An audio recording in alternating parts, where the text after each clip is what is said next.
Bueno, bienvenidos a todos al Parque de las Ciencias. Muchísimas gracias por acompañarnos. Y en primer lugar, muchísimas gracias a Francesco Tonucci, a Frato, por querer acompañarnos hoy en este acto.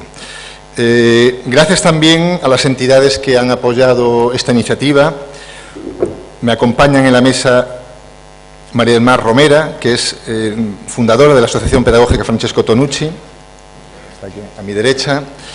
Enrique Hernández Salas, que es gerente de la Fundación Granada Educa, del Ayuntamiento de Granada y de la Universidad de Granada.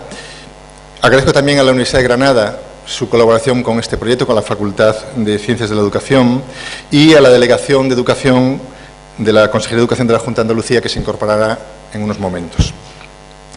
Bien,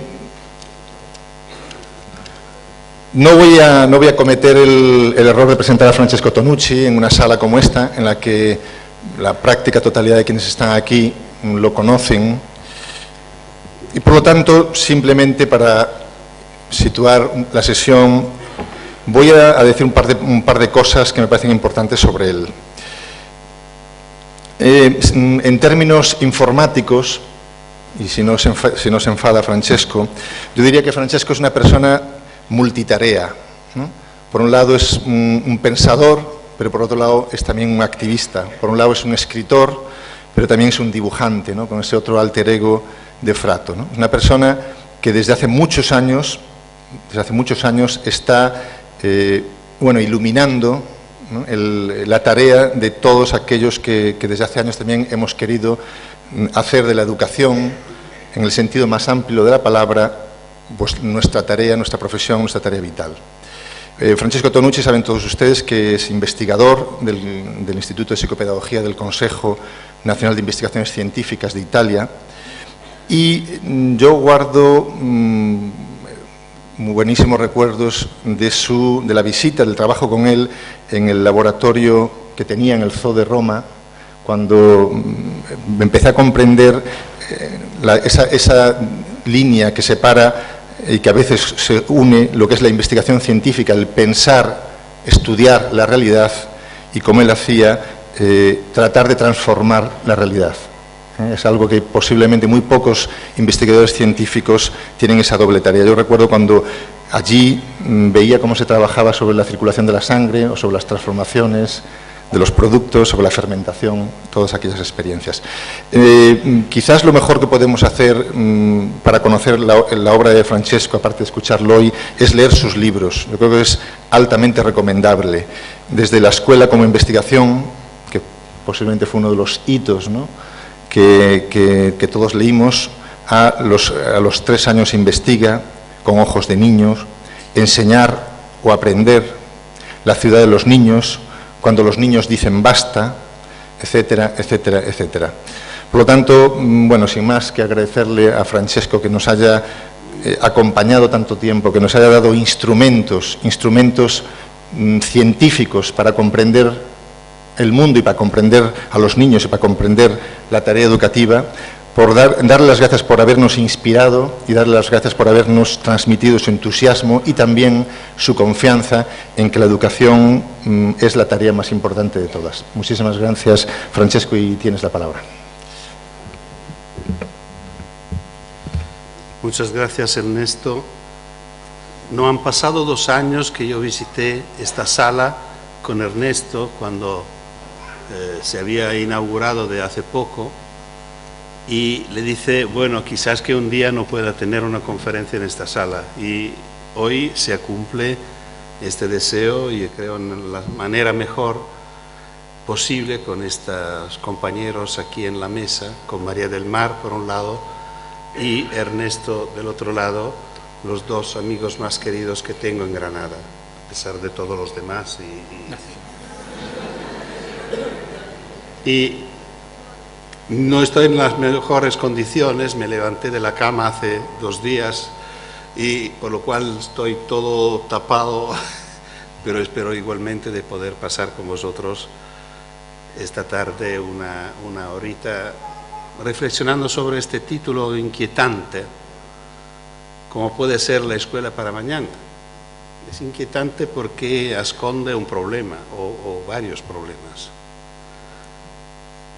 Parece que la escuela que tenemos no es buena para mañana. Y probablemente si no es buena para mañana es difícil que sea buena para hoy. El punto de pregunta es dudar, estamos dudando que la escuela que tenemos sea suficiente. Efectivamente, esto es un tema que en nuestros países, Italia y España, se está discutiendo mucho. A los dos. Muy bien. Estereofónico. Para decir que soy efectivamente... Es que una cosa que no he dicho, que es que, aunque parezca increíble, hemos recibido llamadas de países como Argentina, Colombia, Perú, etcétera, que por favor querían conectarse en streaming con esta conferencia. Al final, el acuerdo que hemos hecho es grabarla y volcarla mañana en Internet. Y por eso queremos que se te oiga bien. Muy bien. Siempre más complicado.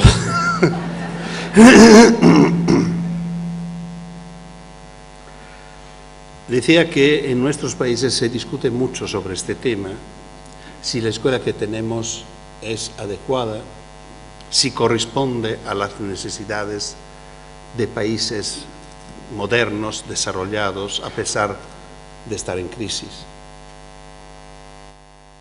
Si era mejor la escuela de antes. Muchas veces oímos hablar de esto, los profesores de una vez, los profesores de antes eran mejores profesores, la escuela de antes funcionaba mejor, los alumnos de antes eran mejores de los alumnos de hoy. Yo creo que esta es una cuestión mal puesta, a pesar que yo tenga muchas dudas, que a esta pregunta del título tenemos que dar una respuesta afirmativa, que es verdad, tenemos que pensar a otra escuela para mañana, pero esta comparación con la escuela de ayer yo creo que no es correcta. Yo me acuerdo muy bien la escuela que frecuenté y yo creo que puedo ser un testigo de la otra escuela, uno de los últimos alumnos de la otra escuela que yo frecuenté justo después de la Última Guerra Mundial. Porque después las cosas han cambiado rápidamente. Y lo que caracteriza más que todo la escuela de mi infancia es pensar que era una escuela para pocos. Mis compañeros de clase, como 30 niños y no niños y niñas, porque era dividida para género, empezamos, se puede decir que en esta temporada después de la última guerra casi todos los niños italianos empezaban la escuela primaria, pero solo la empezaban. Yo perdí la mayoría de mis compañeros a lo largo de 3-4 años. Repetían una vez, 2 veces y se iban, se perdían. Llegamos al final de los 5 años. Había un examen para pasar al ciclo medio, o si no, se iban por el ciclo profesional, formación al trabajo. Bueno, yo creo que pasamos al ciclo medio como 4 o 5 de mis compañeros, de 30. Era una escuela para pocos. Los pocos que seguían en la escuela eran hijos de familias sensibles, cultas o ricas. Yo era de la primera categoría, que no era ni rica ni culta, pero probablemente teníamos padres interesados en nuestra carrera escolar y nos apoyaron para seguir los 4 hermanos en la escuela. Pero la mayoría eran hijos de familias fuertes. Y lo que más interesante notar era que eran hijos de familias que ofrecían las bases culturales a sus hijos. Era dentro de la familia que los niños aprendían lo que significaba leer y escribir. No tanto porque los padres enseñaban a leer y escribir, sino porque leían. Leían por sí mismos, por su trabajo, por su placer, y leían a los niños. Era costumbre acompañar a los niños a la noche leyendo un libro. Estos niños tenían costumbre de adultos que leían altavoz para ellos. Eran niños que veían sus padres escribir cartas, recibir cartas, escribir documentos, a veces me imagino escribir novelas o no sé qué. Eran hijos que participaban a un debate continuo sobre lo que iba ocurriendo en el mundo. Iban con sus padres a conciertos, exposiciones de arte, teatro, iban de viaje, de turismo. Eran niños que en su familia ponían las bases culturales. Estas familias a la escuela pedían de completar la obra que habían empezado. Y por esto se entiende por qué era tan rara esta escuela. Yo tenía 2 notas de lengua, una de italiano y una de caligrafía. Era importante para los niños de esta escuela, que se presumía que iban a ocupar dentro de unos años papeles importantes en la sociedad, tanto en roles sociales, políticos, culturales o académicos o económicos. No solo conocer la lengua, sino saber también expresarla de una forma elegante. Estábamos muy lejos de los ordenadores y no se usaban las máquinas para escribir, por lo cual tener una buena caligrafía era un buen prestigio, una buena calidad. Una escuela que nos proponía una historia lejana. Se estudiaban los fenicios, los griegos, los latinos, porque la historia contemporánea se hacía en la familia. Se estudiaba la geografía exótica. Todo esto da la idea de una escuela que completaba una formación, daba algo más.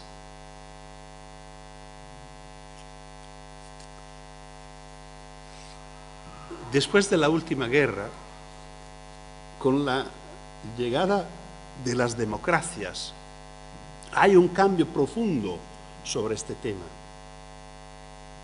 Se afirma el derecho al estudio. Y nuestros países, nuestras democracias lo consiguen. Es un orgullo poder decir, hoy todos los niños españoles, todos los niños italianos acuden a la escuela. Y se puede decir que casi todos los niños de nuestros países cumplen con la obligación escolar. Esto es muchísimo, importantísimo. Pero el tema que se ha quedado, y para mí esto es el tema más profundo, que necesita este cambio, es que la escuela que hoy se ofrece a todos se ha quedado una escuela para pocos.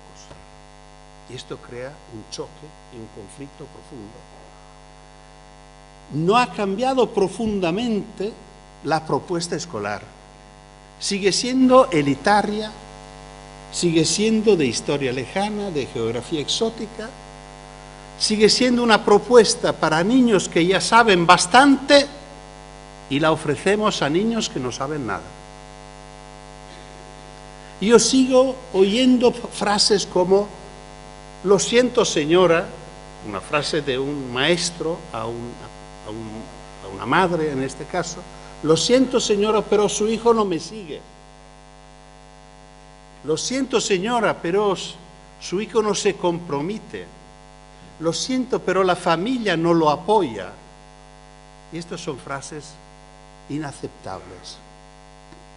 Yo siempre digo, es como si oír esta frase en un hospital, un médico que diga a la mamá, dice, lo siento señora, pero su hijo está enfermo, no sé qué hacer. A lo mejor si era sano, no estaba en el hospital. Nosotros necesitamos escuelas para niños tontos. Necesitamos escuela para niños que no se interesen a la escuela. Necesitamos una escuela pública para los niños que no tienen una familia atrás. Esto es el desafío verdadero. Necesitamos una escuela para todos. El artículo 3 de la Constitución italiana no dice solo que todos los ciudadanos son iguales, sino que la República va a hacer lo que puede para remover, para sacar los obstáculos que se presentan a esta igualdad. Y claro que la escuela es uno de los instrumentos fundamentales de esta posibilidad de igualdad real entre los ciudadanos. ¿Funciona esta escuela? Bueno, dejo a Frato, mi compañero, la posibilidad de comentarlo. Me habría gustado preparar este PowerPoint de una manera más nueva, pero decidimos esta conferencia hace poco, mientras que yo estaba en la cama, por lo cual no he podido hacer mucho. Por lo cual, bueno, vamos a ver algunas pinceladas de Frato que nos comenta cómo a veces es una escuela. La guardería no es un perchero. Presentarse para conocerse. Bienvenido. Ahora nos presentaremos y así nos conoceremos mejor. ¿Tú quién eres? Me llamo Juan García, soy hijo único. Mi padre se llama José y es peluquero. Mi madre se llama Luisa y está en casa. Nací normalmente y he tenido el sarampión. He estado un año en la guardería y me lo pasé bien, pero no me gustaba el arroz blanco. Veo la televisión y juego con mis coches. A veces me hago pipí en la cama. Cuando seré mayor quiero ser astronauta. Bien, yo soy tu maestra.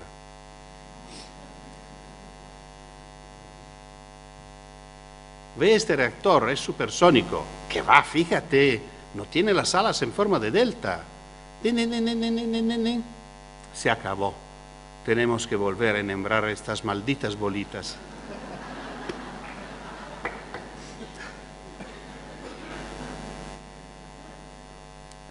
$100.000 granitos de arroz.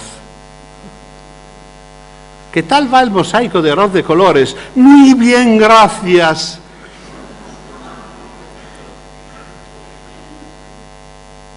Los trabajos manuales. El punzón horroroso. Salidas instructivas. Niños, hoy saldremos, visitaremos el barrio. Vamos, en fila de a dos. Daos la manita, no os distraéis. No bajéis de la acera. Ahora volveremos a clase y cada uno dibujará lo que recuerde.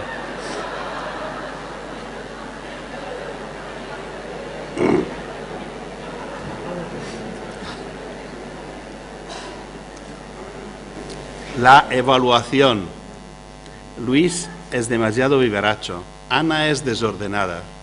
Pedro es abúlico. José es un hipodotado. Carlos es un caracterial. Luisa es demasiado tímida. Mercedes es una maleducada.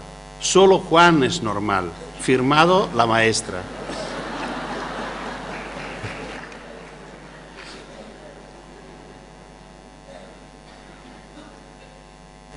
Esta es la difícil relación entre los distintos niveles escolares. Como se ve, cada uno está enfadado con lo que está abajo y preocupado por lo que va a pensar lo que está encima. Bueno, la máquina de la escuela. Este es un dibujo muy antiguo, es del 70 y lamentablemente sigue siendo actual en algunos casos, como vamos a ver rápidamente. Esto era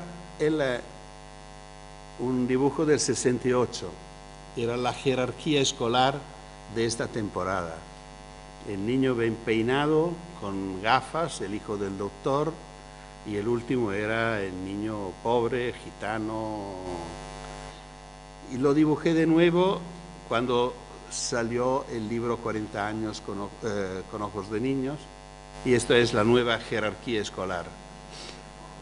El primero siempre es el hijo del doctor, con gafas y peinado, pero el último ha cambiado color.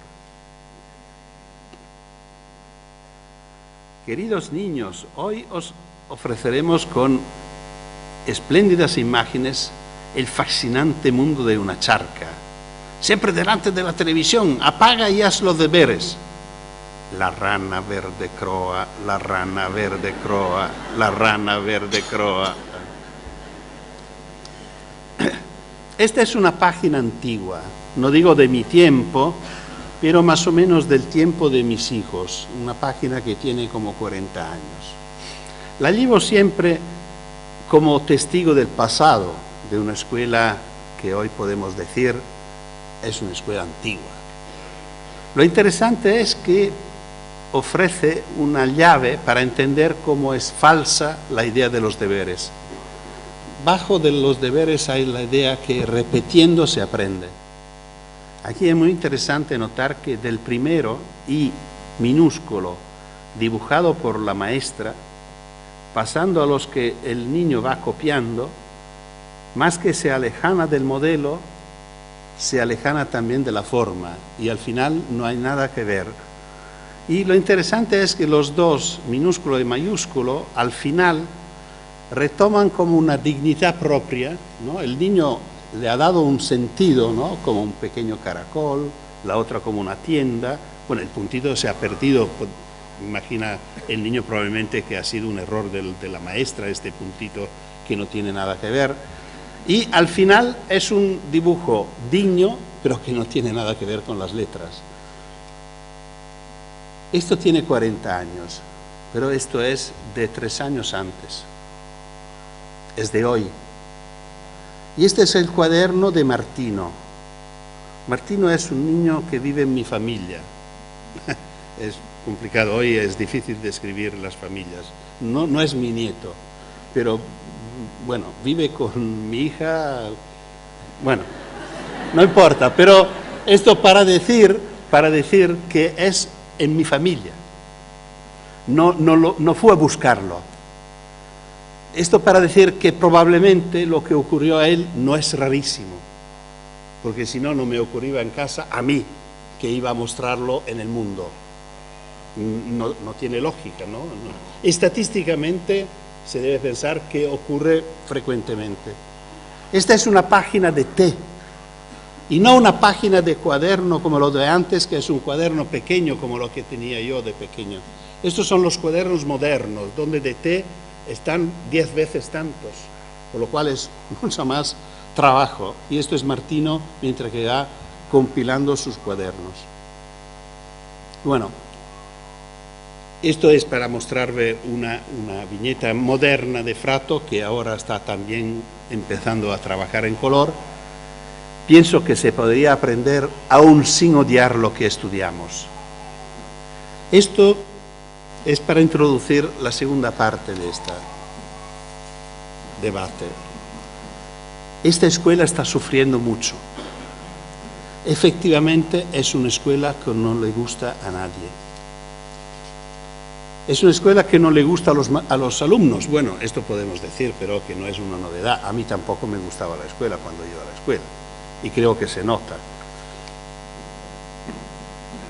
Por lo cual esto podemos decir, bueno, pero no le gusta a las familias, y esto es una novedad. La familia siempre fue una aliada de la escuela. Y para nosotros esto era algo de terrible, porque seguro que si me llevaba una mala nota a casa, algo de malo me ocurría en casa. De malo más. Me castigaban. Y teníamos 2 castigos, uno en la escuela y uno en la familia. Hoy es frecuente que un hijo que llega con una mala nota a casa, oye su padre o su madre decir, no te preocupes, mañana voy yo a la escuela y lo explico yo a la maestra. Y esto es terrible. Esto es terrible. Los padres están asumiendo un papel como de sindicalistas de sus hijos, defendiéndolos frente a todo, siempre listos a denunciar la escuela cualquier cosa ocurre. Si yo llegaba en casa con las rodillas estropeadas, igualmente me ocurría algo de malo en casa. Ahora es posible que llevan una denuncia para pedir daños a la escuela. Esto creo que es impresionante. Y por fin no le gusta a los maestros. La escuela es una de las profesiones, por lo menos en Italia, que tiene más enfermedades profesionales. Si los maestros se enferman, significa que no lo viven bien. Enfermedades físicas, como la que tengo yo hoy con la voz, o enfermedades psíquicas. ¿Cómo se puede pensar que sea una profesión que produce enfermedades, una profesión que nos pide de estar todos los días con los niños? Una profesión que tiene un sentido social tan alto como puede ser el médico, como puede ser el cura, como puede ser... Bueno, estas figuras normalmente no son profesiones que enferman, al contrario, dan mucha fuerza. ¿Por qué los maestros sufren tanto de su profesión? Es una escuela que no le gusta a la sociedad. Es impresionante notar cómo todos los gobiernos que se van cambiando en nuestros países, Italia, España, lo primero que piensan es cambiar la escuela. Yo en 40 años que estoy siguiendo este tema, no sé cuántas reformas de la escuela italiana he tenido que sumar y los maestros no entienden nada. Porque cada gobierno dice, ahora cambiamos todo. Y cambia la arquitectura, cambian las disciplinas, cambian los criterios de evaluación, cambia todo. Lo único que no cambia es lo que toca a Martino. Le toca escribir una página de té en los años 2000. Bueno, justamente se está lamentando. Y de aquí empieza la propuesta alternativa. Una escuela para mañana debería ser una escuela para todos. Es decir, la escuela, en el momento que consigue, en el momento que la sociedad consigue este gran resultado de poder ofrecer a todos los niños de un país, la escuela tiene que interrogarse sobre qué escuela ofrecer. No puede ser la escuela de antes. No puede ser una escuela que sigue siendo para pocos, que sigue contando con la familia para dar lo más importante, las bases, porque las familias son todas, no las pocas. Y siendo todas, la mayoría de estas todas, no tienen capacidades, instrumentos, posibilidades para dar a sus hijos las bases culturales necesarias. Por lo cual, lo primero que tiene que ponerse la escuela como su objetivo, como su papel, su deber, es dar las bases culturales a los alumnos. Esto antes de empezar a pensar al programa, antes de ponerse el problema de qué enseñar. Ofrecerse como lugar que solo para entrar adentro el niño vive otro mundo. Un ambiente bello, rico, cuidado, donde se ven libros, donde se oye música, donde se ven cosas bellas, donde quedarse significa ya educarse en alguna manera. Me gustaría que los claustros, claustros de profesores se pongan este tema. ¿Cómo podemos hacer que nuestra escuela sea educativa así como es hecha, como se presenta? Cuando digo una escuela bella, no digo rica, no digo que tenga mucho dinero. Estoy pensando a nuestras casas, bella como una casa. Nosotros pasamos la vida a hacer que nuestra casa sea la mejor posible. ¿Cómo podemos? Porque tenemos que pasar tiempo en este lugar y queremos que sea un buen tiempo.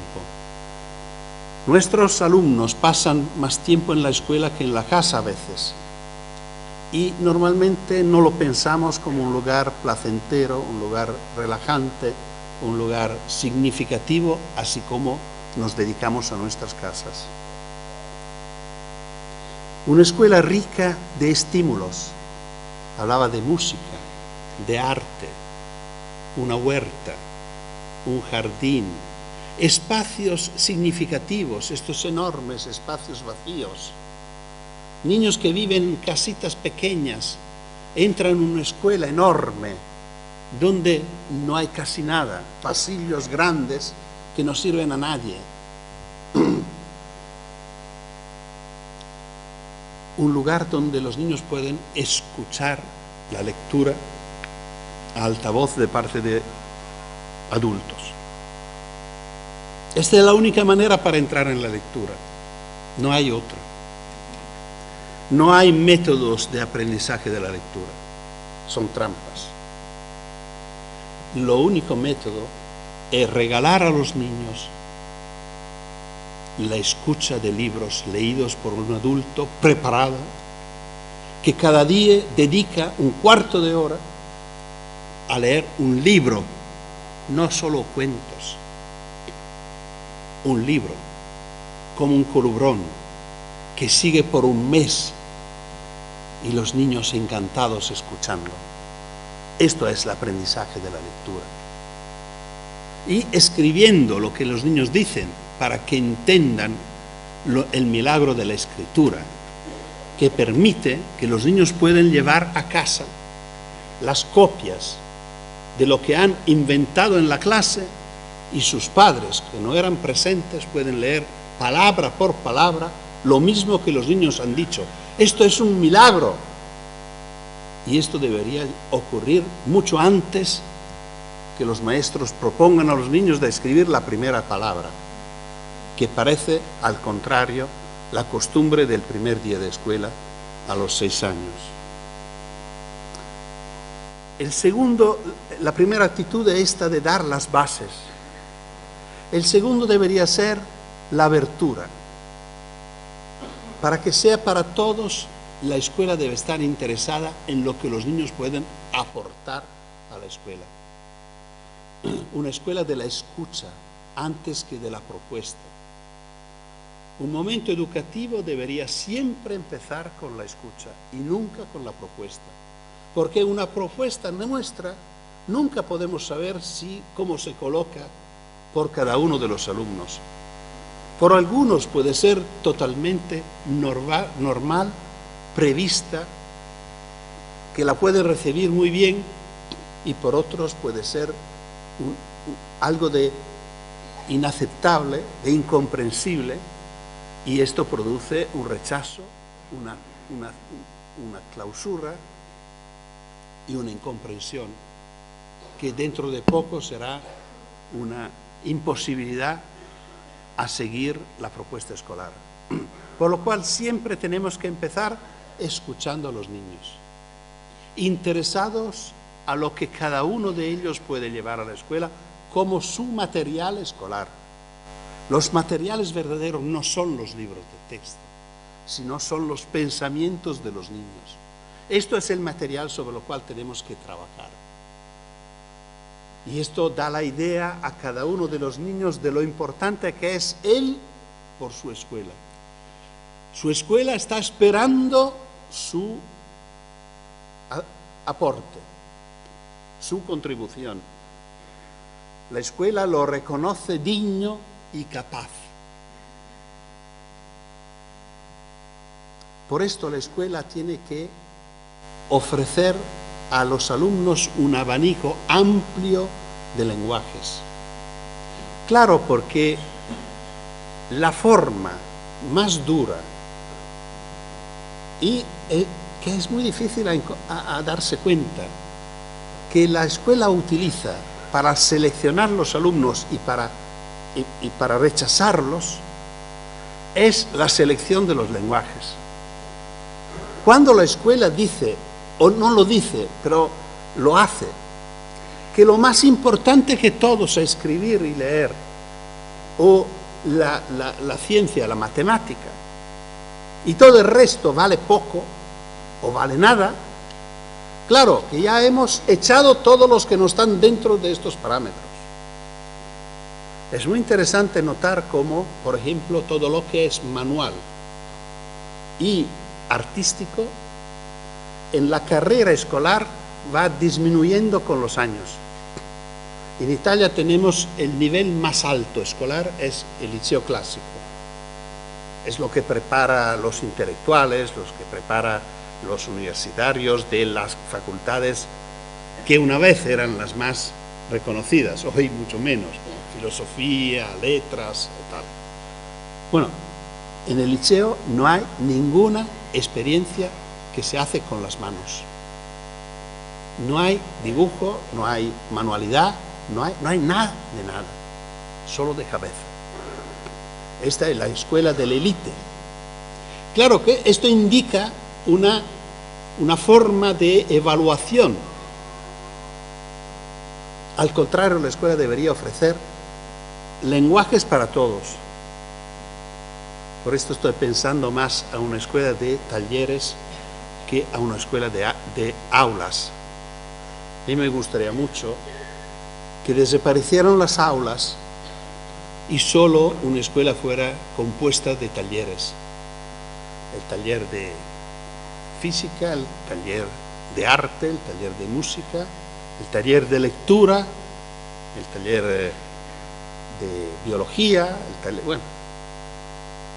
Y los niños pasan de un taller al otro. ¿Qué es lo que hacemos nosotros? Los artistas necesitan un lugar especial para vivir su experiencia. Yo en casa tengo 2 estudios, bueno, puedo permitirlo, a la edad que tengo. Y cuando dibujo voy en un lugar distinto de cuando escribo. Donde escribo tengo libros, tengo plumillas, matillas, lápices, el ordenador, bueno, todo lo que necesito, los diccionarios, lo que necesito cuando escribo. Y en el otro tengo colores, tengo mis cuadros, tengo tonterías, las cosas que recojo girando el mundo. Y entrando adentro ya me siento distinto. Yo, es como un juego que hago con mí mismo. Pero pensamos en los niños, el trabajo que tienen que hacer, cambiando de una hora a la otra, tienen que cambiar el chip, tienen que cambiar la manera de pensar solo porque suena una campanilla, sale un señor y entra otro señor. Dice, no estamos haciendo lengua, estamos haciendo matemática, es otra cosa. Bueno, pero el señor de lengua se ha ido hace 10 minutos y los niños no han tenido tiempo para cambiar todo. Ya cambiando lugar sería un poco más fácil, yo creo. Y ofrecer a niños distintas ocasiones distintas. Un taller de bicicleta donde se desmontan las bicicletas, un taller de carpintería, un taller de arte plástica, así como un taller de ciencia, un taller de matemáticas, un taller de lengua, de lectura. ¿Y esto por qué? Porque cada uno puede encontrar lo suyo. No porque cada uno se queda en lo suyo, sino que se sienta reconocido que para él lo importante es es el baile, el canto, lo que puede hacer con las manos. Y aquí hay una propuesta por la crisis. Somos 2 países desgraciados en este momento, con muchos problemas. Y el problema más grande es el desempleo. No hay trabajo. Bueno, yo digo una cosa que no quiero que sea como una ofensa o como una... Yo creo que hay trabajo para los mejores. Yo creo que para los mejores hay trabajo. Y creo igualmente que cada uno de nosotros y cada uno de nuestros alumnos puede ser excelente y el mejor en algo. Esto es el desafío de la educación. Ayudar a cada uno de los alumnos a descubrir lo que es lo suyo, lo que es la excelencia que tiene escondida, revelarla y dedicar todas sus energías a hacer de manera que él pueda ser el mejor en este campo. Creo que se note una polémica que con esto estoy expresando contra la orientación escolar que se funda sobre el estudio del mercado. Estudiamos lo que pide el mercado y lo comunicamos a la escuela. Necesitamos ingenieros, formamos ingenieros. Necesitamos obreros, formamos obreros. No, por favor. Necesitamos personas felices. Esto es el desafío de la escuela.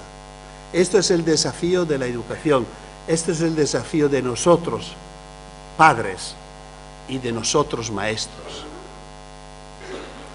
Si los alumnos serán felices, probablemente encontrarán trabajo, porque se puede ser felices si podemos realizar nuestras posibilidades, nuestros deseos, nuestras potencialidades.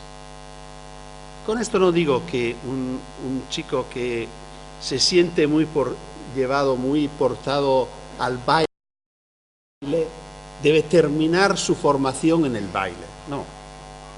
Yo estoy seguro que si lo reconocemos y la escuela valora sus capacidades en el baile, él tendrá el orgullo de recuperar también los otros dominios, porque quiere ser una persona reconocida y válida en un sentido más amplio. Esto no es posible si lo que sabe hacer mejor se niega diciendo esto no interesa a nadie, que es efectivamente lo que normalmente ocurre. Claro que dentro de esto estamos pensando en una escuela que no es una escuela dogmática, sino es una escuela científica, una escuela que educa a la investigación y no a la verdad. Enseña a los niños que la verdad no es para nosotros. Nosotros vamos acercándonos. Una escuela creativa, que sabe que cada problema tiene muchas soluciones posibles y la felicidad y el orgullo y la emoción de buscar otra vía, otro camino respecto a los que siempre han buscado las personas, negando una escuela que castiga a los niños que van buscando caminos nuevos. ¡Qué pena!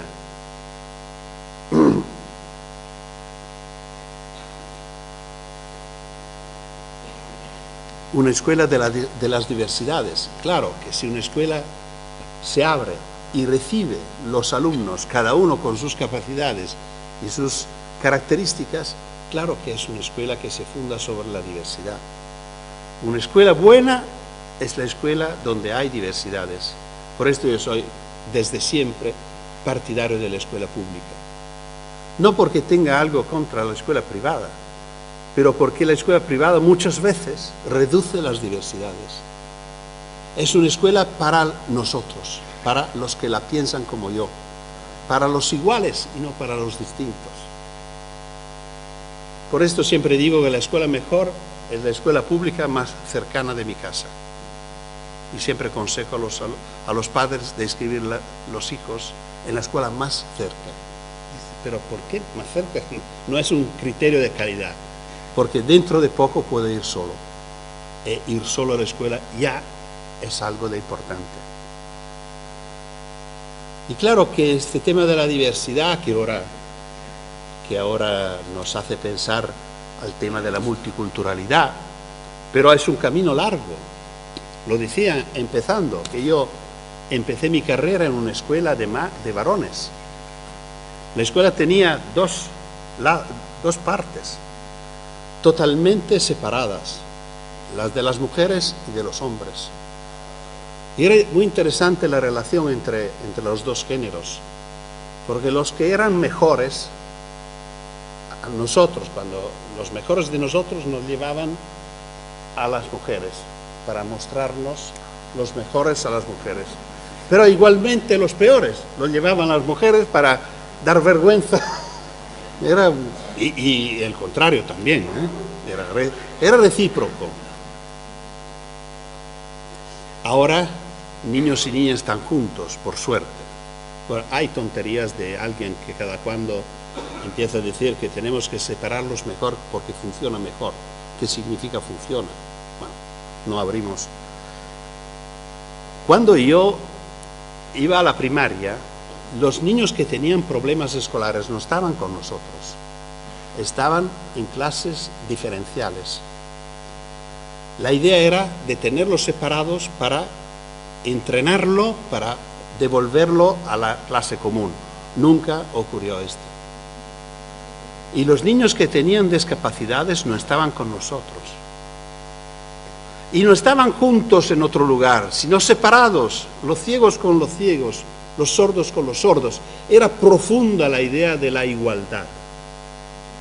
La escuela era para iguales, iguales. Tanto que los que no conseguían buenos resultados lo suspendían 1 año, 2 años, repetían y se iban. De manera que los que se quedaban eran iguales.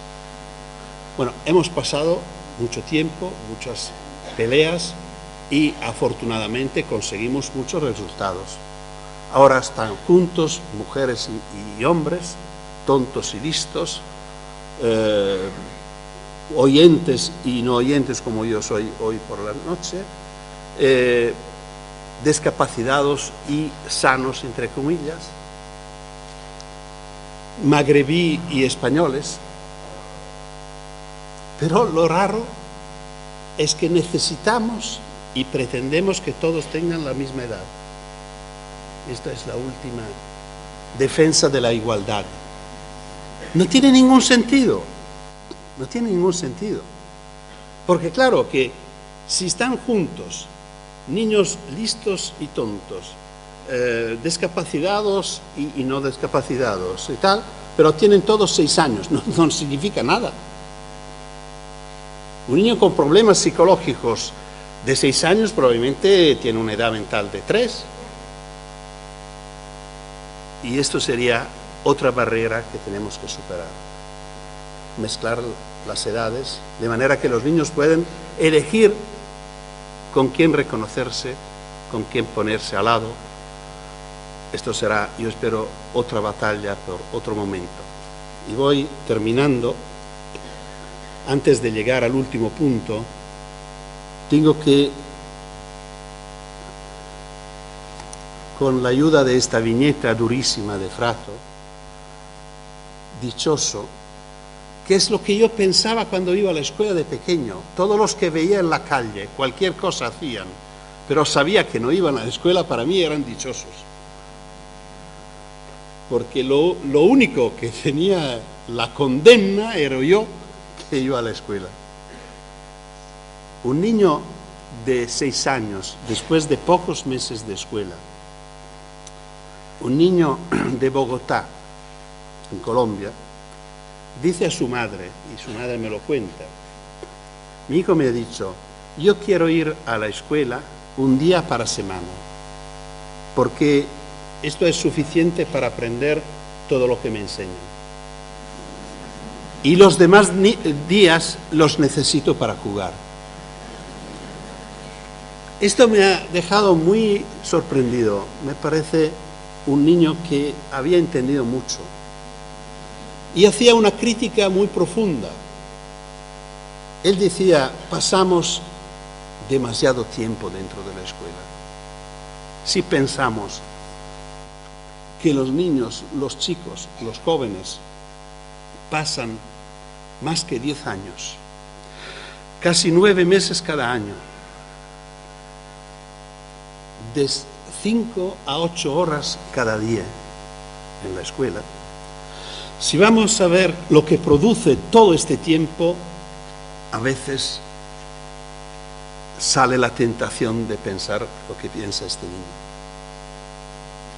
Por esto, lo último que os dejo para pensarlo, no es una propuesta, es quizá que no sea terminada la época de la escuela todos los días, todos los meses, todos los años, y que no tenemos que pensar a otro de distinto. Yo os llevo una experiencia que viví aquí en Granada la primera vez, 30 años antes, cuando nos conocimos con Mariluz y Ernesto en la Granja Escuela Huerta Alegre de Granada. Ver estos niños que vivían una semana fuera de su casa, pasando día y noche juntos, solucionando los problemas de cada día, de dormir juntos, arreglar las peleas, arreglar la cama, que son dos cosas complicadas, participar a la preparación de la comida, trabajar en la huerta, ordeñar las cabras. Toda esta experiencia tan intensa, en la cual parecía que lo más que se quedaba impreso en los niños era exactamente esta idea de vivir juntos, fuera de casa. Bueno, no sé si un día podemos pensar a una escuela que se puede desarrollar de una u otra manera, con momentos intensos y no tan largos a lo largo de todo el año, de todos los días, de toda la vida. Y termino con una consideración que al contrario no es tan lejana, sino es próxima. ¿Cómo podemos conseguir esto? ¿Cómo podemos conseguir de tener otra escuela para mañana y posiblemente para hoy? El tema de hoy o mañana es un tema delicado. Los niños son niños por poco tiempo y una vez sola. Y cada niño que nace tiene derecho a una buena educación. Y lo que al contrario hemos siempre pensado y dicho nosotros los padres, hablando de nuestros hijos, es si han tenido suerte o no han tenido suerte. En mi casa nosotros decimos, el primero no ha tenido suerte, ha encontrado malos maestros. La segunda, qué suerte que ha tenido, una maestra estupenda. Esto no es el derecho de lo cual habla la Constitución o habla la Convención de los Derechos del Niño. No puede ser que sea suerte. Tener un buen maestro debe ser el primer derecho al estudio de todos los niños. Y por esto de hace mucho tiempo estoy invitando a los gobiernos a no modificar la escuela, sino a dedicarse a la formación del profesorado. Bueno, los gobiernos hasta ahora han pasado por exactamente el contrario. Han pensado que se podía cambiar la escuela por leyes. Si hacemos una buena ley, garantizamos una buena escuela para todos. No pasa, no funciona. Ha cambiado todo en la escuela formalmente. Si vamos a ver las leyes de 30 o 40 años antes, ahora han cambiado todo. Pero la escuela no ha cambiado así tanto. Martino sigue haciendo té. No se puede obligar a la escuela a cambiar, pero sí que se puede obligar a los maestros a hacer una buena escuela siendo buenos maestros. Un buen maestro no puede hacer una mala escuela a pesar de las malas leyes que tenemos. Si es necesario, va a la cárcel. Normalmente no es necesario. Un buen maestro no va a la cárcel. Un malo maestro no puede hacer una buena escuela a pesar de las buenas leyes que tenemos. Por lo cual, todo el esfuerzo que yo creo vale la pena poner en marcha es dedicarse a la formación de los maestros. Dice, pero ¿cómo hacemos? No es tan difícil. No lo creo, porque lo que yo he dicho, cómo debería ser una escuela de la escucha abierta, de los tantos lenguajes, de la diversidad, de la creatividad, de la cooperación científica. Todo esto yo creo que es compartido. Estamos todos de acuerdo. Lo único que tenemos que hacer es realizar una escuela de formación de profesorado coherente con estos principios. Lo que no funciona es seguir haciendo una escuela dogmática para formar nuevos maestros. Esto no puede funcionar. Y permitéis que terminamos de nuevo con Frato, y por último con Frato. Os ruego de ayudarme a leer esta viñeta. Yo lo empiezo y después lo hacemos juntos todos. Estimados maestros, con estos nuevos programas se acaba la era de las cátedras, de los pupitres en fila y de las clases ex cátedra. Repitan todo conmigo. Estimados maestros, con estos programas se acaba la era de las cátedras en fila. Gracias.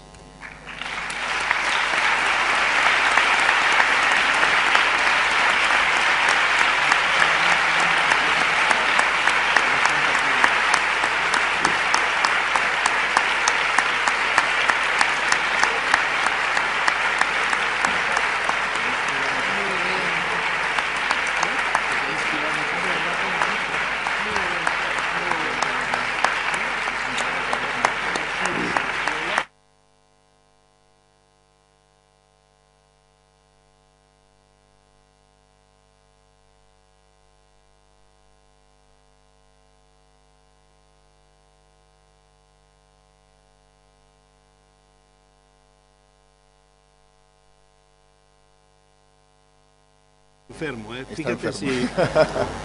Bien, en atención a su enfermedad, porque es verdad que yo pensaba que no iba a venir, entre otras razones, por la enfermedad, porque es verdad que estaba en cama hace 2 días, pero además en Roma, ayer vimos todos en los telediarios que solo el 50% de los aviones salían por la nieve, ¿no?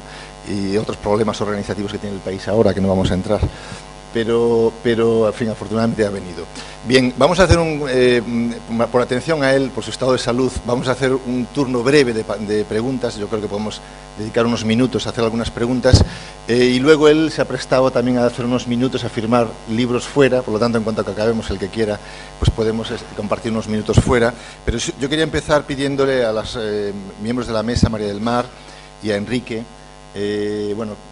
una pregunta cada uno, una reflexión cada uno, lo que quieran cada uno, para abrir el coloquio, y luego pues abrimos un turno breve de preguntas. Venga, María del Mar. Yo no voy a preguntar, solamente voy a agradecer que la medalla de oro al mérito educativo que Francesco ha recibido esta mañana, yo sé que él la comparte con todos los maestros y maestras que cada día en su aula la llenan de imágenes, de frato, de color, de música. Con lo cual, pedirte que sigas con el pelo blanco, que nos prometas que va a venir todos los años, y todos los que estamos aquí y todas las que estamos aquí intentaremos cambiar la escuela al margen de nuestras leyes y de nuestros políticos. Muchísimas gracias.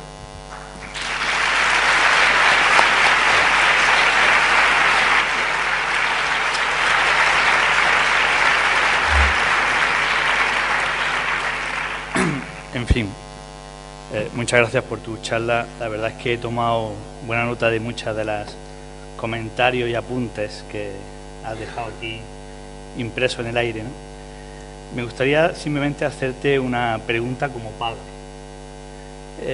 Yo creo que las familias hoy en día tienen muchas dificultades para enseñar a sus hijos, aunque le pongan voluntad, ¿no?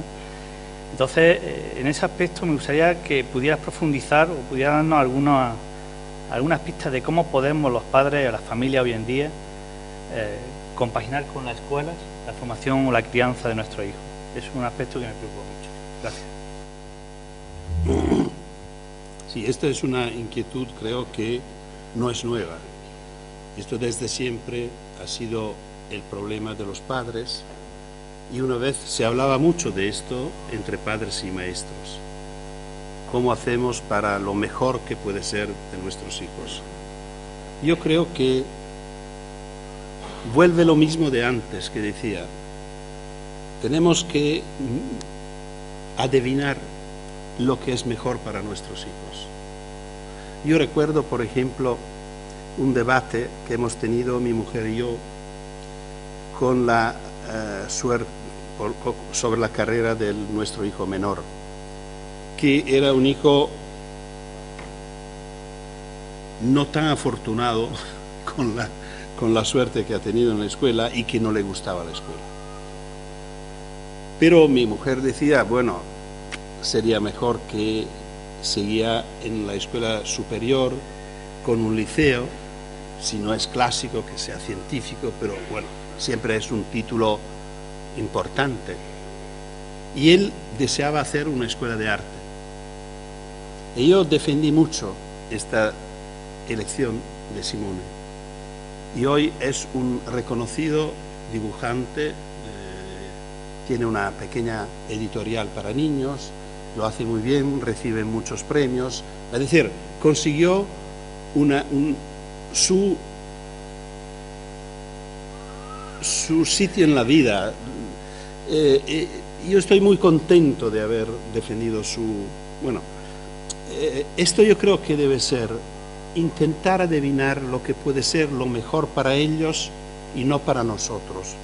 Muchas veces aprovechamos de nuestros hijos para realizar nuestros deseos, esperando que sean lo que no hemos podido ser nosotros. Esto es una trampa, es una traición. Y con este objetivo, ponerse al lado de la escuela. Claro, la escuela y la familia son dos entidades distintas. No es correcto pensar que los dos piensan igual. Puede existir un conflicto, pero el conflicto es también positivo si nos ayuda a enriquecer la experiencia de los niños, que puedan vivir una experiencia en la escuela distinta de la que vive en la familia. Lo que no puede funcionar es que la familia se ponga en contra de la escuela o que la escuela se ponga en contra de la familia. Esto, por ejemplo, se nota mucho en las costumbres modernas de las familias. Ofrecemos a nuestros hijos un montón de ocasiones culturales, los cursos de la tarde, las escuelas de baile, de guitarra, de inglés, y para que puedan aprovechar de qué. Necesitan jugar, necesitan salir de casa, vivir la experiencia de riesgo, encontrar amigos nuevos, vivir la experiencia de saber cómo se entienden dos personas que no se conocen. Esta, no sé si lo habéis pensado, hoy por los niños de hoy es casi una experiencia imposible. Solo pueden socializar con compañeros preparados, o son los compañeros de clase, o son los hijos de los amigos de los padres. Con lo cual siempre es una socialización forzosa y controlada, en la cual no se puede arriesgar mucho, porque los padres se conocen.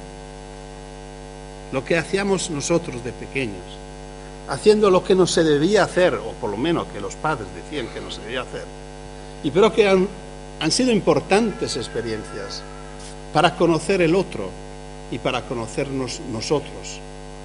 Bueno, yo creo que el otro aspecto que yo aconsejo hoy mucho a mis colegas padres, siendo yo abuelo, es que arriesgarse un poco más, no tener miedo. Las ciudades donde vivimos no merecen el miedo que tenemos. Mejor tener un poco de miedo cuando son pequeños que tener desastres cuando son mayores, cuando son adolescentes. No hay maneras para enseñar a los niños a vivir, sino dejándolos vivir. Y esto creo que es algo que los padres de hoy tienen que pensarlo. Tengo miedo, bueno, no importa, déjalo. No se pueden acompañar los hijos a jugar, hay que dejarlos. Y es así. No es fácil, pero... Venga, pues vamos a abrir, muchas gracias Francesco, vamos a abrir, a ver si alguien tiene alguna pregunta. ¿Quién ha levantado? A ver. ¿Alguna intervención? A ver, pues allí hay una. ¿Quién? Sí.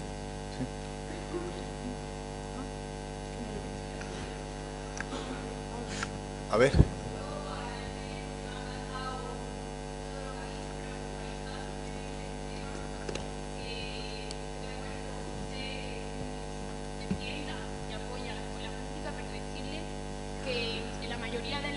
De los casos son también los centros privados, todos esos centros que intentan innovar para mantenerse vivos.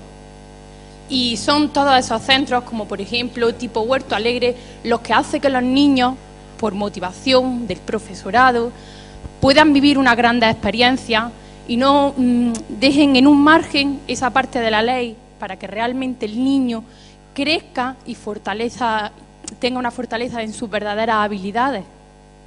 Esa escuela que ha sido simplemente una puntualización en la que, defendiendo por supuesto que usted apoye a la escuela pública que está al lado de casa, también creo que la escuela privada es una de las que lucha verdaderamente porque el niño tenga al finalizar su escolarización un resultado positivo y que creo que es bastante importante de reconocer. Bien, gracias. Sí, gracias por esta pregunta porque es muy española, así como mi propuesta era muy italiana. Es que en Italia tenemos una situación de escuelas muy distintas de aquí. La escuela en Italia es casi solo pública, menos que para la infantil. De la primaria por adelante, la escuela siempre es pública, menos las escuelas privadas, que casi solo son religiosas y normalmente son para grupos muy caracterizados o ideológicamente o socialmente. Normalmente son padres problemáticos, separados, que quieren una escuela donde no hay huelgas, bueno, por lo cual son escuelas muy conservadoras. Por esto mi posición fuerte a favor de la escuela pública. Para decirlo de manera más clara, no me interesa si la escuela es pública, privada o concertada. Es pública la escuela abierta, que la escuela sea abierta a todos y que reciba la diversidad. Esta es la escuela pública, a pesar de la gestión que tenga. Repito, defiendo una escuela pública, es decir, una escuela donde se puede encontrar una expresión verdadera y coherente de la sociedad donde vivimos. Muy bien, ¿alguna otra pregunta o aclaración? Allí, aquí en la tercera fila. Aquí en la tercera fila hay una mano levantada, ¿dónde está el otro micro? A ver, primero aquella y luego aquí en la tercera fila luego. A ver, sí. Pues agradecer de corazón cómo es capaz de... Me he sentido muy identificado con todo lo que usted ha comentado y creo que usted habla desde un conocimiento verdaderamente docente, ¿no? Con una experiencia creo que formidable, así por lo menos la he recibido yo, ¿no? Sin ánimo de echar balones fuera, pero sí profundizando un poco, y si usted tiene capacidad de llegar a los políticos, que son los que legislan y todas esas cuestiones, con todo lo importante que usted ha comentado y la cantidad de cosas que han tocado mi corazón sobre propios errores que yo me he dado cuenta que tengo que mejorar como docente, como profesor que soy, pero veo que a nivel político, o por entrar en el detalle a los maestros se nos tiene un poco como arregla todo, ¿no? Y lo que usted ha comentado de la formación, de invertir en formación de profesorado es que es así, es que hay muchos profesionales grandísimos que pueden llevar 25 o 30 años, que han estudiado la docencia, el magisterio de una determinada manera, y ahora mismo en ese ánimo igualatorio, que me parece estupendo por parte de los estados, ¿no? Pero nos encontramos en determinadas clases con cajones desastres, que siendo, bueno, la expresión en italiano, con mucha variedad dentro de nuestras clases, que con toda la buena intención con la que intentamos solucionarla, en ocasiones nos sobran papeleos y nos falta tiempo para poder dar la respuesta que cada uno individualmente de los alumnos que tenemos se merece. Y a mí me surge esa inquietud, ¿no? Que yo quisiera poder dar mucho más a esos nenes que tenemos de distintas culturas, pero y a nosotros llegan, nos meten a los alumnos, ¡pum! Y ahora, ya que el maestro, como es muy listo y sabe mucho, él seguro que va a saber enseñarle, ¿no? Y ojalá pudiéramos nosotros enseñarle, pero nos faltan herramientas. Yo noto que nos faltan herramientas y que no hay nadie que nos la dé, que nosotros, eso sí, nos exigen muchísimos papeles, todo que legalmente, pero a la hora de poder decir, vamos a ver cómo este profesor que estamos metiendo un niño ruso, que ahora viene uno que tal, no, en ese aspecto, venga, tú lo metes, y tú ya seguro que sabes sacar para adelante a ese tipo de alumnos, ¿no? Entonces, creo que con todo lo que usted ha dicho, me ha parecido un punto en el que pues me ha tocado y que creo que quien sea tiene que ponerse las pilas, que no puede ser que los profesores arreglemos todos los problemas de todo y que nadie invierta ni un poco de dinero ni un poco de tiempo en nuestra formación, aun estando trabajando. Yo creo que ya, muy bien, muchísimas gracias por la pregunta. Vamos a coger esta última pregunta de aquí también, de la tercera fila, así responde Francesco a las dos preguntas. Buena. Es una pregunta basada más en la experiencia familiar. Soy madre de 2 niños, he sido maestra también, aunque no estoy en activo ahora, pero me he encontrado situaciones en casa como que a la hora de ayudar a mi niño a las tareas, me encuentro comentarios del tipo, sí, mamá, pero es que la maestra dice que es así y no puede ser como tú dices. O mamá, no, es que está equivocada, es que esto no es así, porque la maestra dice o el profe dice que es así y hay que hacerlo así.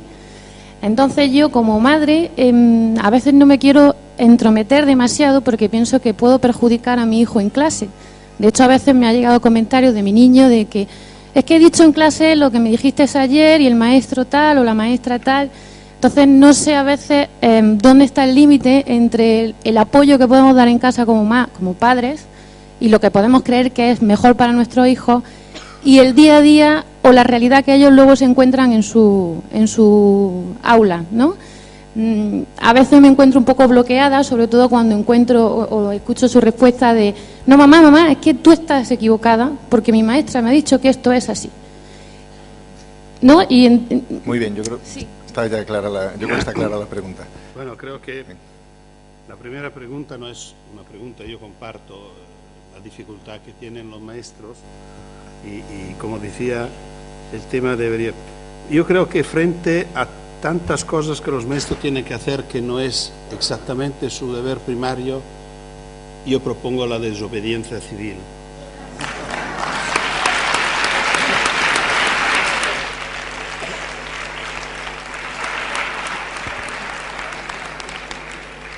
Que no lo hagan, que hagan lo que necesitan los alumnos, esto es lo primario. Bueno. Y por el otro tema, entramos en un tema delicado que yo no toqué, que es el tema de los deberes. Yo estoy totalmente contrario a los deberes. Tucur.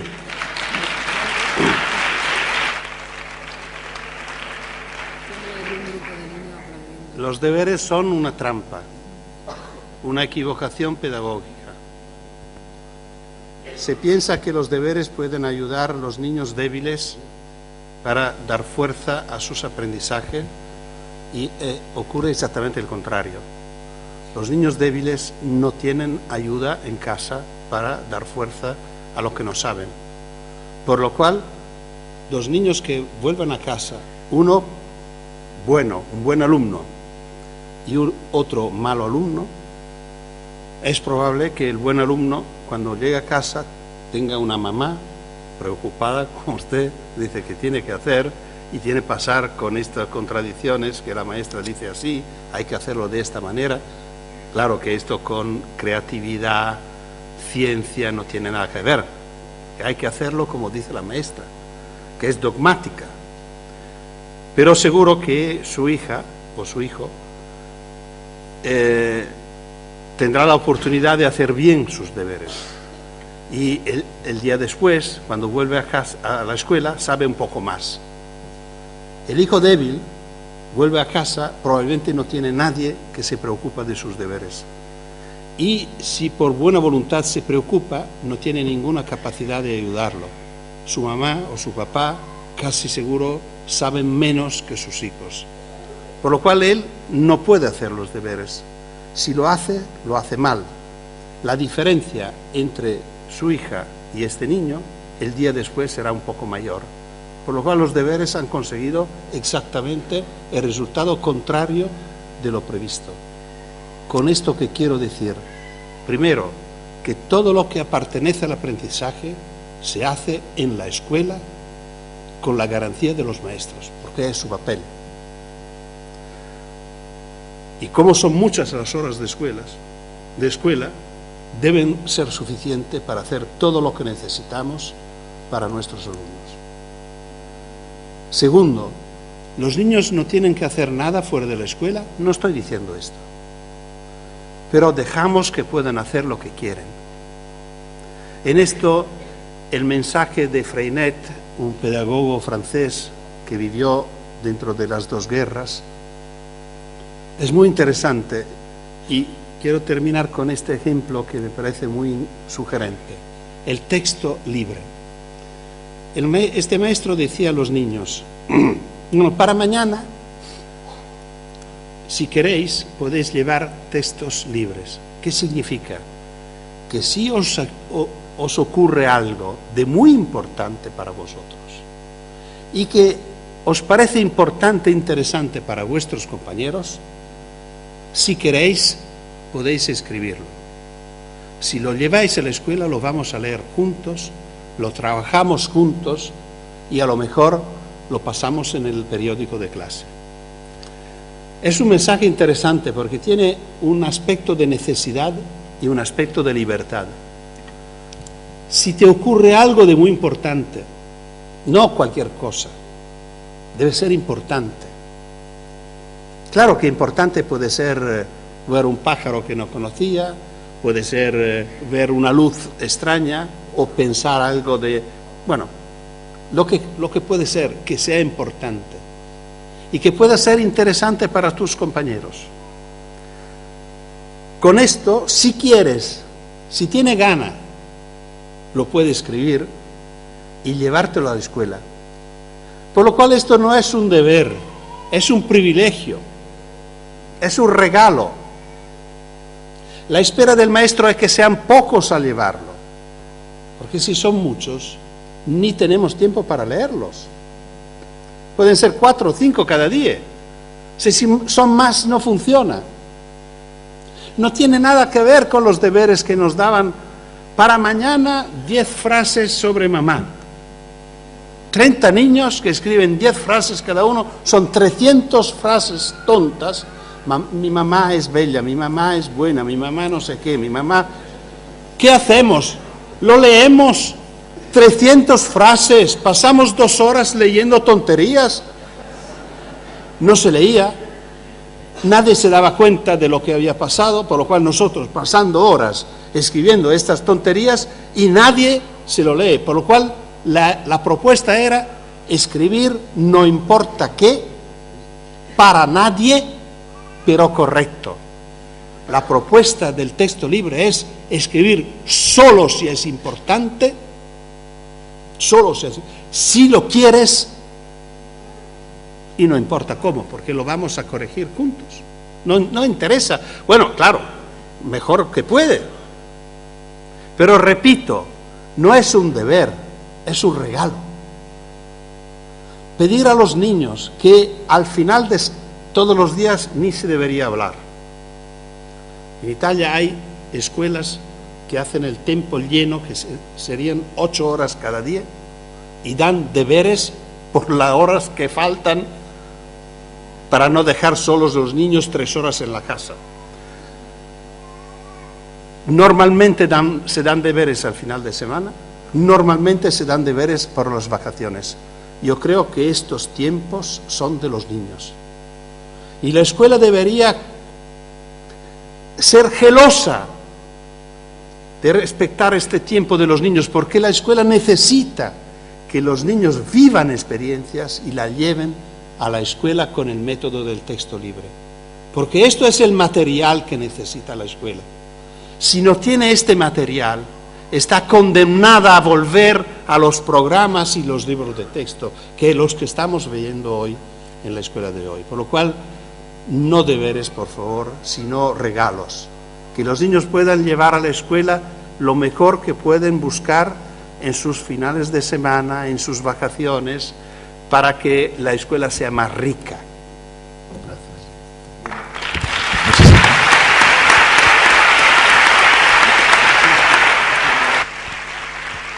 Muy bien, pues muchísimas gracias.